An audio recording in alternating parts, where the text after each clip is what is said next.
Hello, lovely ones. I wanted to share a beautiful email and response that I just had as an exchange with somebody who had the opportunity to, I guess it was maybe a blog post of mine where I wrote about an experience that I had when I was visiting Puerto Rico years ago with a boyfriend at the time who did not understand my deep connection to animals and how empathically I felt towards them. And I think in the blog post, I talked about how I was staying at somebody's home as a it was a family friend of theirs, so we were their guests. And outside the fence of the home were all of these homeless dogs, hungry, starving, homeless dogs. And I would bring in secret my plates of food to the outside of this gate to feed these dogs.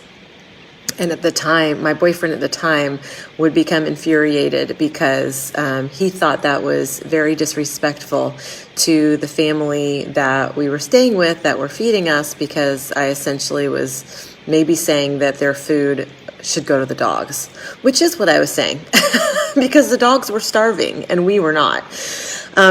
So this young lady saw my post and she wrote me an email. And she shared with me that she feels like she's an animal empath and that she has so much trouble and experiences so much pain when she sees animals being mistreated or she says any slight harm towards them. She says it distorts her entire day with the image and the thoughts that just keep haunting her and disturbing her. I'm just reading her email here. And she said she didn't feel like her heart could handle this anymore. It's just weighing on her very heavily. And she was asking me, can I offer any support or insight about this?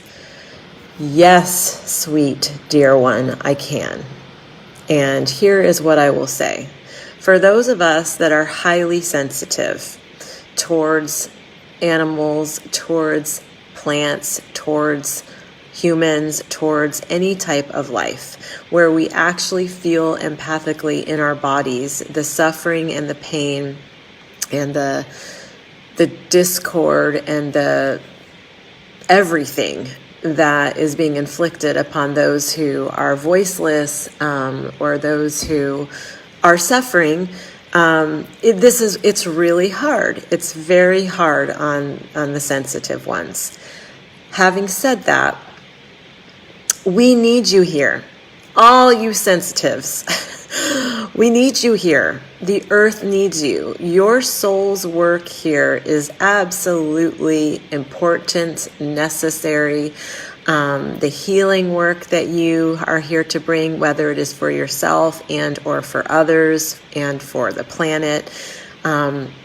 We need you, and it's a gift. What you have is a gift. It can feel burdensome, I know. I've experienced that myself many, many times. But know that you are here for great reason and great purpose, and everything that you feel inside is meant to be acknowledged, cherished, and valued. And here's the email that I wrote her back. Your tender heart is a blessing to this world. The empathic feelings you have towards animals is beautiful and important. I understand that it is very painful with so much abuse and suffering. This is a very challenging life for those of us that are highly sensitive. Thank you for reaching out to me. In terms of what you can do to lessen the negative impact this is having on your life, I have the following suggestions. These are things that have helped me to navigate through some painful moments. Number 1, recognize your tenderness and sensitivity is a gift. Number 2, give your nervous system as many ways to discharge the pain and despair as possible. For example, salt baths, exercise, meditation, movement and dance, yoga, and whole body shaking for about 2 minutes. I have found whole body shaking, like literally shaking your whole body, to well, that's what animals do when they need to discharge their nervous systems, and it really, really, really can help to move that energy out. Number 3, if you have pets, spend a lot of time touching and cuddling them and tuning into the fact that they are safe and happy and loved. Reminding yourself that while there is suffering, there is also so much love and so many animals that are cherished and cared for. If you don't have pets, try to get in contact with animals around you for that same exchange. Number 4, pray. I have found prayer to be really helpful. Here is an example of a prayer you might use. Dear God, Creator, Source, Love, please help me to clear my heart of the pain and heaviness that I feel for the suffering of animals. Please put a layer of light and protection around my heart so that I may live and serve in a way that is more free and joyful. Please put angels and guides around me to serve as added protection from despair so that I can do my soul's work in the world. Number 5. It may be helpful for you to join some groups who advocate for animals. There are many groups on social media that rescue dogs, cats, bunnies, promote vegetarian and vegan diets, protect the elephants, etc.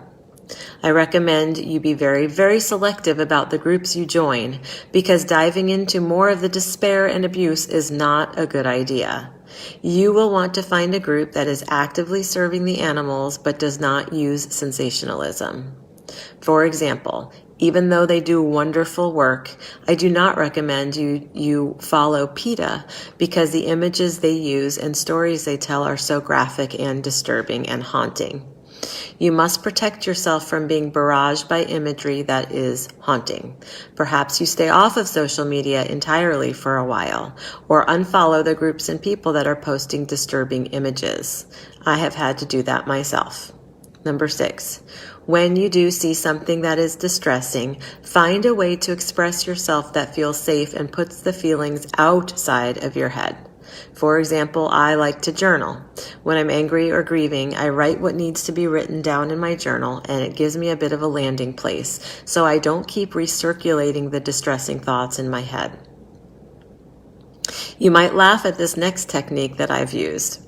When I was younger and saw, this is funny, I'll just tell it, I don't have to read it. From the time I was very young and I would watch movies and TV shows with my sister, if any harm would come to any of the animals in those shows, we're talking Bambi, we're talking Old Yeller, we're talking anything, any TV shows or movies that had animals and harm came to them, I would make my sister come up with a new ending for the movie. I would not let her leave the room until she came up with an alternative that I found to be satisfactory. And so she might say, okay, Bambi's mother, actually, her wound healed. Somebody was able to remove the bullet and she was able to slowly heal and then be Bambi's mom and take care of Bambi for as long as necessary. Same thing with Old Yeller. He made his way to the vet, and the vet helped him to, gave him some medicine for his rabies or whatever it was.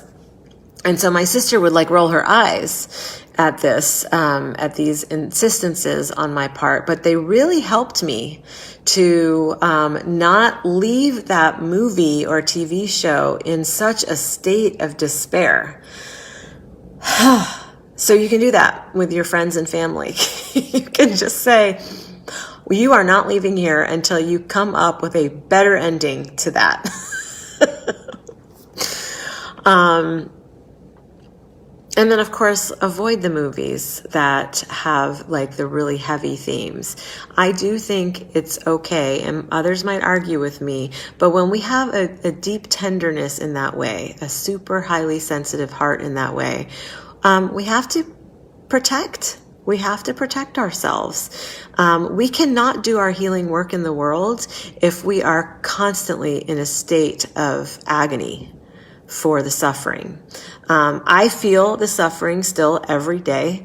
I move through it much more capably now than I could when I was younger because I didn't know and I didn't have the skills and the tools. So I'm so grateful that this beautiful teenage young woman is reaching out and asking this question because we have a lot of youth on the planet right now who are deeply feeling And we have a lot of youth that are really ready to activate, and a lot that are activated. You can see them in the media. So get behind them, right? Join in the groups that are serving in the beautiful ways, because we are the change that we see for the world. We are carrying this forward. It's not the systems and structures that are going to bring this about. It will take way too long, and who knows if that will ever happen. So stepping into the deeper care of ourselves and making sure that we are recognizing the gifts that we are here to bring. And that feeling deeply is indeed a gift that we are here to bring. That's where it's at. So that's my wisdom for today. I think it's so important. I'm so glad I got the opportunity to share.